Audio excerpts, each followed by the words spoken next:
Қазақстанда жастарға 1 миллион теңгеден беріледі. Қайырлы күн баршаңызға.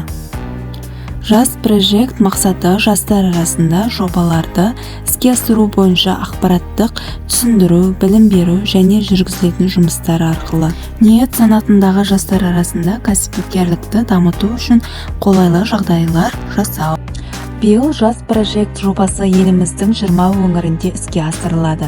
Жас проект жобасы шеңберінде ниет санатынан жергілікті қоғамдықтардың проблемаларын шешуге бағытталған әлеуметтік жобаларға конкурстық негізінде 1 миллион теңгеге дейін сомаға шағын гранттар беру көзделген. Бұл жерде мен ниет санатындағы жастар ұғымына анықтама бергім келеді. Бұл жұмыспен қамту және білім беру саласынан тыс, уақытша жұмыс істемейтін, білім беру ұйымдарында оқымайтын, немесе кәсіпкерлікті қайта даярлаудан өтпейтін жастар. Конкурсқа 18 жастан 35 жасқа дейінгі жастар қатыса алады. Жобаға қатысушыларға қойылатын талаптар: Қазақстан Республикасының азаматтары, 18 пен 35 жас аралығындағы жастар, өтінім беру сәтінде өңір аумағында тұрақты немесе уақытша тіркелуі тиіс. Өтініш беруші өтінім берген сәтте уақытша тұрақсыз жастар мәртебесінде болуға тиіс.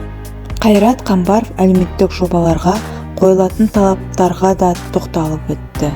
Жергілікті мемлекеттік органдарға, өзге де мемлекеттік мекемелерге немесе үкіметтік емес ұйымдарға арналған жабдықтарды сатып алуды, жалға алуды көздейтін жобалар.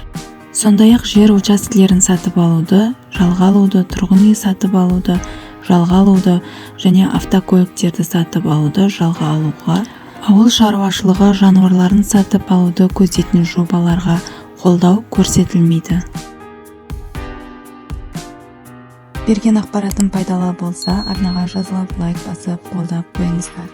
Назарларыңызға рахмет.